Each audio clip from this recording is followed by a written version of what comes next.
नमस्कार दोस्तों, मैं सरिता कुमारी वॉव्स स्टडी चैनल में आप सभी का स्वागत करती हूं। आइए दोस्तों, बाल विकास एवं शिक्षा शास्त्र के अंतर्गत हम लोग टेस्ट सीरीज़ का अध्ययन कर रहे थे। टेस्ट सीरीज़ 1 पिछले क्लास में हम लोगों ने पढ़ा था। आज हम पढ़ेंगे टेस्ट सीरीज़ 2। ये प्रीवियस ईयर का क्वेश्चन है। दोस्तों, इस क्वेश्चन को सॉल्व करने से हमें इस बात की जानकारी हो पाती है कि किस प्रकार से क्वेश्चन पूछे जाते हैं, किस तरह का क्वेश्चन एग्जाम में पूछे जाते हैं और किस प्रकार से हमें सॉल्व करके सही आंसर तक पहुंचना चाहिए, जिससे कि 25 एवं मार्क्स को कवर किया जा सके। तो चलिए स्टार्ट करते हैं। जिन लोगों ने टेस्ट सीरीज़ 1 नहीं पढ़ा है तो डिस्क्रिप्शन में इसका लिंक दिया हुआ है, आप वहां से पढ़ सकते हैं। चलिए, पहला क्वेश्चन है, शारीरिक विकास का क्षेत्र है। पहला ऑप्शन स्नायुमंडल, दूसरा है स्मृति, तीसरा है अभिप्रेरणा, चौथा है समायोजन। तो स्मृति, अभिप्रेरणा एवं समायोजन से शारीरिक विकास का कोई संबंध नहीं है। इसका सही आंसर होगा स्नायुमंडल। पहला ऑप्शन सही हो जाएगा। नेक्स्ट क्वेश्चन है, मूल्यांकन किया जाना चाहिए। पहला ऑप्शन है मूल्यांकन से बच्चे पढ़ेंगे, दूसरा ऑप्शन है इससे बच्चों की उपलब्धि का पता लगता है, तीसरा ऑप्शन है बच्चों को सीखने के स्तर का ज्ञान होता है, चौथा ऑप्शन है शिक्षकों की उपलब्धि का पता चलता है। तो शिक्षकों की उपलब्धि का पता चलता है, ये तो बिल्कुल गलत हो जाएगा, क्योंकि बच्चे के बारे में जानकारी मिलती है मूल्यांकन करने से। तो जो पहला मूल्यांकन से बच्चे पढ़ेंगे और दूसरा है कि इससे बच्चों की उपलब्धि का पता चलता है और बच्चों को सीखने के स्तर का ज्ञान होता है, तीसरा है। तो सबसे बेस्ट ऑप्शन जो होगा सी नंबर होगा, ये आंसर हो जाएगा सी नंबर का, बच्चों को सीखने के स्तर का ज्ञान होता है। क्योंकि जब भी हम बाल विकास का क्वेश्चन सॉल्व करते हैं तो सबसे बेस्ट ऑप्शन ही आंसर होता है। तो इस तीनों में से, ये दोनों में से मूल्यांकन से बच्चे पढ़ेंगे और इससे बच्चों की उपलब्धि का पता चलता है। इन दोनों में से सबसे बेस्ट ऑप्शन कौन है कि बच्चों को सीखने के, बच्चों ने क्या सीखा है, इस स्तर का ज्ञान होता है। तो ये आंसर हो जाएगा सी नंबर। नेक्स्ट क्वेश्चन है शरीर के आकार में वृद्धि होती है क्योंकि पहला ऑप्शन है शारीरिक और गत्यात्मक विकास, दूसरा है संवेदनात्मक विकास, तीसरा है संज्ञानात्मक विकास, चौथा है नैतिक विकास। तो इसमें से जो आंसर होगा ए नंबर होगा, क्योंकि शरीर के आकार में वृद्धि क्यों होती है, क्योंकि शरीर और गत्यात्मक विकास के कारण शरीर के आकार में वृद्धि होती है। नेक्स्ट क्वेश्चन है, मानसिक विकास को प्रभावित करने वाले कारक हैं वंशानुक्रम, परिवार का वातावरण, परिवार की सामाजिक स्थिति और उपयुक्त में से सभी। नेक्स्ट है उपयुक्त में से सभी। तो दोस्तों, वंशानुक्रम, परिवार का वातावरण, परिवार की सामाजिक स्थिति, सभी जो है बच्चों के मानसिक विकास को प्रभावित करता है। तो इसका आंसर होगा डी, उपयुक्त में से सभी। नेक्स्ट क्वेश्चन है, पियाजे के संज्ञानात्मक विकास के सिद्धांत के अनुसार संवेदी क्रियात्मक अवस्था होती है। पहला ऑप्शन है जन्म से 2 वर्ष, दूसरा ऑप्शन है 2 से 7 वर्ष, तीसरा ऑप्शन है 7 से 11 वर्ष और चौथा ऑप्शन है 11 से 16 वर्ष। तो हम जानते हैं, हम लोगों ने थ्योरी में पढ़ा था कि जो पियाजे का जो संज्ञानात्मक विकास का सिद्धांत है, यानी पियाजे ने जो संज्ञानात्मक विकास का सिद्धांत दिया, इसमें 4 अवस्था का वर्णन इन्होंने किया है। पहला अवस्था जो है संवेदी संक्रियात्मक अवस्था, जो जन्म से लेकर के 2 वर्ष तक की अवस्था होती है। उसके बाद दूसरा पूर्व संक्रियात्मक अवस्था, जो 2 से 7 वर्ष तक की होती है। उसके बाद उन्होंने मूर्त संक्रियात्मक अवस्था के बारे में बताया, जो 7 से 11 वर्ष तक की अवस्था होती है। और उसके बाद औपचारिक संक्रियात्मक अवस्था के बारे में बताया, जो 11 से ऊपर की अवस्था होती है। तो यहाँ पर जो पूछ रहा है संवेदी क्रियात्मक अवस्था जन्म से 2 वर्ष, इसका आंसर हो जाएगा ए नंबर। नेक्स्ट क्वेश्चन है, जिन लोगों ने थ्योरी नहीं पढ़ा है, डिस्क्रिप्शन में इसका लिंक दिया हुआ है, आप वहां से जाकर के पढ़ सकते हैं। नेक्स्ट क्वेश्चन है, निम्नलिखित में से कौन सा कथन सत्य है? लड़के अधिक बुद्धिमान होते हैं, लड़कियां अधिक बुद्धिमान होती है, बुद्धि का लिंग के साथ कोई संबंध नहीं है। और नेक्स्ट है कि समांतर लड़के लड़कियों से अधिक बुद्धिमान होते हैं। तो थ्योरी में हम लोगों ने पढ़ा था लिंग पक्षपात की थ्योरी में। जिन लोगों ने नहीं पढ़ा है, आप पढ़ सकते हैं डिस्क्रिप्शन से। लड़के अधिक बुद्धिमान होते हैं, ये बात बिल्कुल गलत है, क्योंकि ऐसा कोई ज़रूरी नहीं है। लड़कियां भी अगर मेहनत करें, लड़कियां को भी अवसर मिले, तो लड़कियां भी बुद्धिमान हो सकती है। दोनों तेज हो सकते हैं, जिसको अवसर मिलेगा वही आगे बढ़ेगा, ये बात फैक्ट है। लड़कियां अधिक बुद्धिमान होती है, ये भी बात गलत है। ऐसा कुछ नहीं है कि लड़कियां ही अधिक बुद्धिमान होती है, लड़के ही अधिक बुद्धिमान होते हैं। तो ये दोनों गलत हो गया। नेक्स्ट है कि बुद्धि का लिंग के साथ कोई संबंध नहीं है, ये बिल्कुल सही है। चाहे लड़की हो या लड़का हो, इससे कोई फ़र्क नहीं पड़ता। जो ज़्यादा मेहनत करता है या फिर जिन्हें अवसर उपलब्ध कराया जाता है, जिन्हें सही डायरेक्शन मिलता है, वो आगे बढ़ जाता है। तो इस तरह से बुद्धि का लिंग के साथ कोई संबंध नहीं है। तो सही आंसर होगा सी नंबर, इसका सही आंसर होगा। नेक्स्ट क्वेश्चन है, परामर्श का उद्देश्य है, पहला है बच्चों को समझाना, ये तो है। दूसरा है बच्चों की कमियों का कारण का पता करना, ये भी है। बच्चों को समायोजन में सहयोग प्रदान करना, यानी सहायता प्रदान करना, तो ये भी है। यानी परामर्श में जो है बच्चों को समझाया जाता है, उसकी कमी का क्या कारण है इसका पता लगाकर समायोजन एडजस्टमेंट के बारे में उन्हें बताया जाता है। तो इस तरह से ऑप्शन हो जाएगा डी नंबर, उपयुक्त में से सभी। नेक्स्ट क्वेश्चन है, शिक्षा मनोविज्ञान की दृष्टि से निम्न में से कौन सा कथन सत्य है? तो अपने मतलब बच्चे जो है अपने ज्ञान का सृजन स्वयं करते हैं, पहला ऑप्शन है। दूसरा है विद्यालय में आने से पहले बच्चों को कोई पूर्व ज्ञान नहीं होता, ये तो बिल्कुल गलत है, क्योंकि विद्यालय में आने से पहले स्टूडेंट का जो प्रथम पाठशाला होता है बच्चा का, वो घर होता है, परिवार होता है।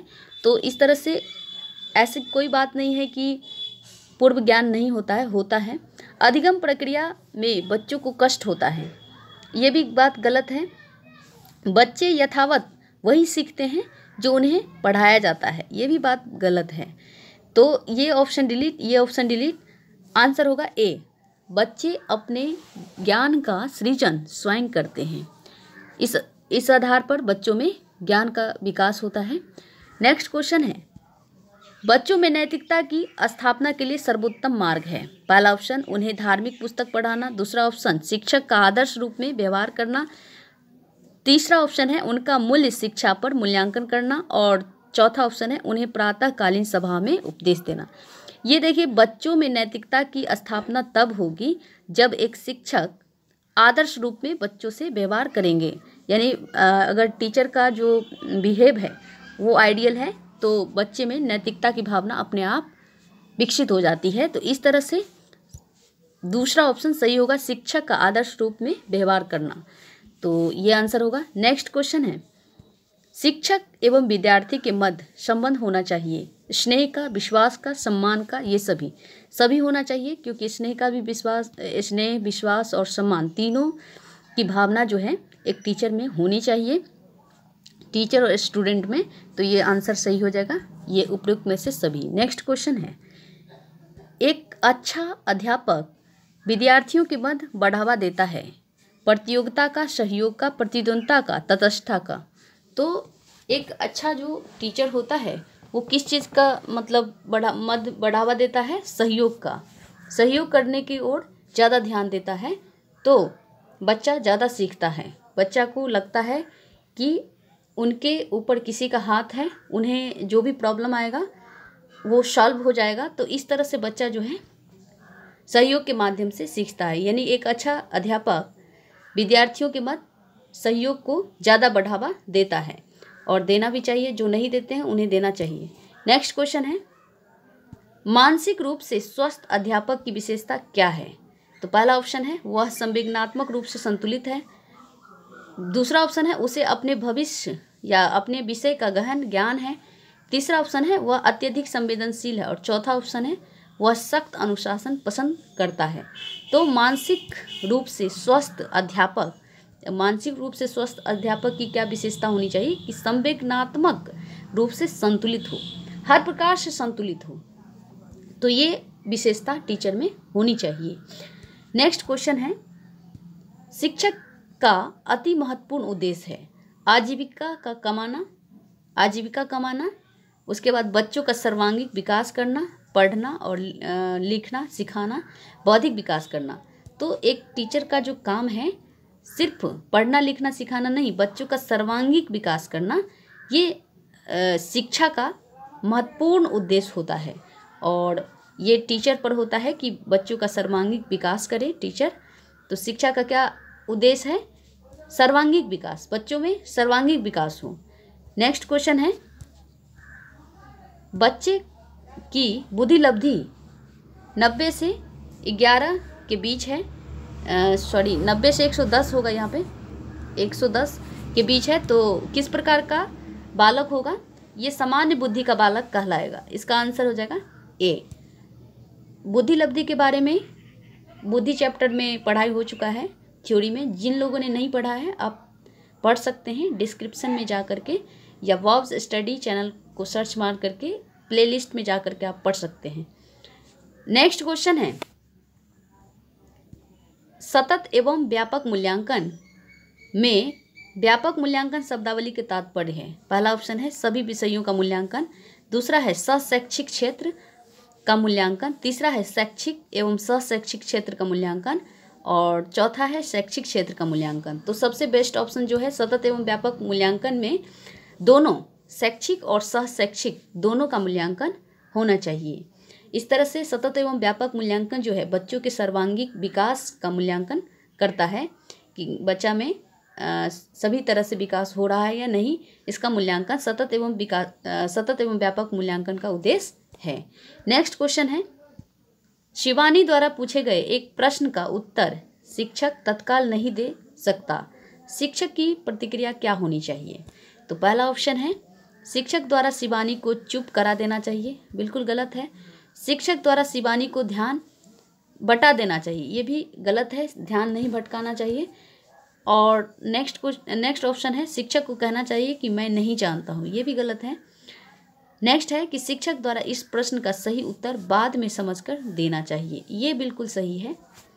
आंसर हो जाएगा डी, बाद में समझ करके हम बालक को बता सकते हैं। नेक्स्ट क्वेश्चन है, बच्चों की जिज्ञासा शांत करनी चाहिए। पहला ऑप्शन है जब शिक्षक फुर्सत में हो, गलत। जब विद्यार्थी फुर्सत में हो, गलत। कुछ समय के पश्चात, गलत। तत्काल जब विद्यार्थी द्वारा जिज्ञासा की गई हो तभी उसके जिज्ञासा को शांत करना चाहिए। तो ये आंसर हो जाएगा डी। जब स्टूडेंट क्वेश्चन पूछता है तो उसी समय में उसकी जो जिज्ञासा होती है उसे शांत करना चाहिए, ये सबसे बेस्ट ऑप्शन है, answer number D. Next question है, आप अनपढ़ माता पिता के बच्चों को अंग्रेजी सिखाना चाहते हैं। पहला ऑप्शन है आप बच्चे से अंग्रेजी में बात करेंगे, दूसरा ऑप्शन है आप बच्चों को अंग्रेजी में बोलने के लिए बाध्य करेंगे, ये तो बाध्य वाला चीज़ गलत हो जाएगा। और आप बच्चे से अंग्रेजी में बात करेंगे, ये भी गलत, क्योंकि जो उनके माता पिता हैं अनपढ़ हैं, तो इस तरह से डायरेक्ट वो अंग्रेजी में आपसे बात नहीं कर सकता। आप बच्चों को मातृभाषा में बोलने से रोकेंगे, नहीं, गलत। आप उसे मातृभाषा की सहायता से अंग्रेजी सीखने पर बल देंगे या सिखाने का प्रयास करेंगे, ये बिल्कुल सही है, क्योंकि मातृभाषा उसमें डेवलप हो चुका है और इसलिए हम मातृभाषा की सहायता से अंग्रेजी उसे सिखाएंगे तो वो जल्दी सीखेगा। Answer number D. Next question है, बाल विकास के आधार पर कौन सा कथन सर्वोत्तम है? पहला ऑप्शन है सारे बच्चे एक जैसे होते हैं, दूसरा ऑप्शन है प्रत्येक बच्चा विशिष्ट होता है, तीसरा ऑप्शन है कुछ बच्चे विशिष्ट होते हैं, और चौथा ऑप्शन है कुछ बच्चे एक जैसे होते हैं। तो इंडिविजुअल चैप्टर में हम लोगों ने पढ़ा था प्रत्येक बच्चा जो है विशिष्ट होता है। बाल मनोविज्ञान के आधार पर सर्वोच्च कथन है, या बाल मनोविज्ञान में जो इंडिविजुअल चैप्टर है उसमें हम लोगों ने पढ़ा कि प्रत्येक बच्चा का जो है अपना विशेष स्थान होता है, अपना विशिष्ट महत्व होता है। सभी के पास जो है अलग अलग समझने की शक्ति, करने कोई भी चीज़ को सोचने की क्षमता अलग अलग होती है, तो प्रत्येक बच्चा अपने आप में विशिष्ट होता है। इसका सही आंसर बी हो जाएगा। जिन लोगों ने थ्योरी नहीं पढ़ा है इंडिविजुअल का, तो आप पढ़ सकते हैं बॉब्स स्टडी चैनल के प्लेलिस्ट में जा करके। नेक्स्ट क्वेश्चन है, बच्चे के लिए निःशुल्क नेक्स्ट क्वेश्चन है बच्चों का मूल्यांकन होना चाहिए। पहला है बोर्ड परीक्षा द्वारा, दूसरा है सतत एवं व्यापक मूल्यांकन द्वारा, और तीसरा है गृह परीक्षा द्वारा, और चौथा है लिखित या मौखिक परीक्षा के द्वारा। तो बच्चों का मूल्यांकन जो है सबसे बेस्ट तरीका से सतत एवं व्यापक मूल्यांकन से होना चाहिए। आंसर नंबर बी हो जाएगा, सतत एवं व्यापक मूल्यांकन, क्योंकि सतत एवं व्यापक मूल्यांकन जो है बच्चों के सर्वांगीण विकास का मूल्यांकन करता है। ये सबसे बेस्ट ऑप्शन है। नेक्स्ट क्वेश्चन है 51 का, बच्चे के लिए निःशुल्क एवं अनिवार्य शिक्षा का अधिकार अधिनियम कितने वर्ष के बच्चों के लिए लागू होता है? तो अनिवार्य शिक्षा का अधिकार अधिनियम जो है बच्चों के लिए 6 से 14 वर्ष तक की आयु के बच्चों के लिए निर्धारित होता है। तो आंसर हो जाएगा ए नंबर, इसका सही आंसर होगा। नेक्स्ट क्वेश्चन है, शिक्षक को ज्ञान होना चाहिए। पहला ऑप्शन है अध्यापन विषय का, बाल मनोविज्ञान का, और तीसरा है शिक्षा संहिता का, और चौथा है अध्ययन विषय एवं बाल मनोविज्ञान का। तो हम लोग जानते हैं सबसे बेस्ट ऑप्शन जो होता है हम वही चूज करते हैं। तो अध्यापन का ज्ञान होना चाहिए, बात सही है। बाल मनोविज्ञान का ज्ञान होना चाहिए, ये भी बात सही है। और शिक्षा संहिता का भी ज्ञान होना चाहिए, ये भी बात सही है। लेकिन सबसे बेस्ट ऑप्शन इसमें चूज करना है तो अध्यापन विषय और बाल मनोविज्ञान का ज्ञान जो है एक शिक्षक में होना चाहिए। तो आंसर हो जाएगा डी नंबर, सही ऑप्शन है डी। नेक्स्ट क्वेश्चन इसका हो जाएगा कि एक बच्चे की वृद्धि और विकास के अध्ययन की सर्वाधिक अच्छी विधि कौन सी है? मनोविश्लेषण विधि, तुलनात्मक विधि, विकासीय विधि और सांख्यिक विधि। तो एक बालक में वृद्धि और विकास की सर्वाधिक अच्छी विधि जो है विकासीय विधि है, इसका सही आंसर होगा सी। नेक्स्ट क्वेश्चन है, समाजीकरण वह प्रक्रिया है जिससे बच्चों और वयस्क सीखते हैं, परिवार से, विद्यालय से, साथियों से, इनमें से सभी से। तो समाजीकरण एक ऐसा प्रक्रिया है जिसमें बच्चा जो है परिवार से भी सीखता है, विद्यालय से भी सीखता है और अपने साथी संगति पड़ोस से भी सीखता है। इस तरह से आंसर हो जाएगा इसका सही आंसर होगा डी। नेक्स्ट क्वेश्चन है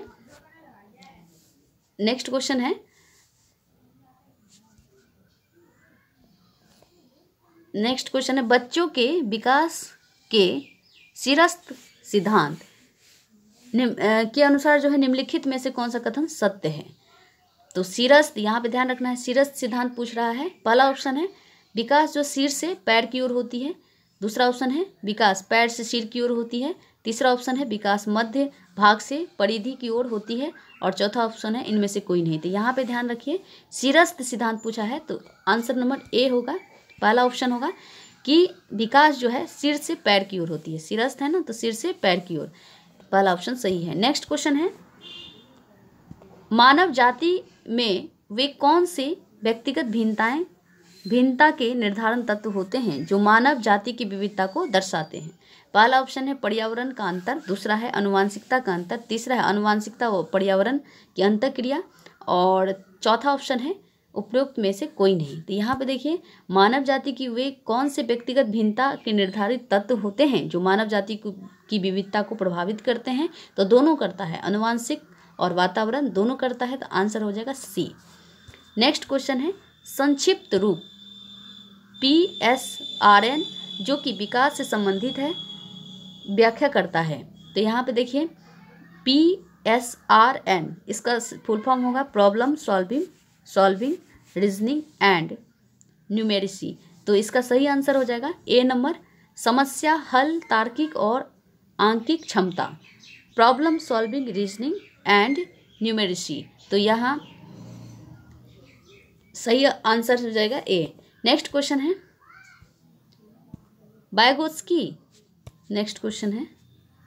बायगोत्स्की ने बाल विकास के बारे में कहा है कि पहला ऑप्शन है यह संस्कृति के आनुवंशिकी के कारण होता है, यह सामाजिक अंतरक्रियाओं के कारण होता है, औपचारिक शिक्षा का उत्पाद होता है, यह समावेशन और समायोजन का परिणाम होता है। तो बायगोत्स्की के बारे में यहाँ पे पूछा जा रहा है।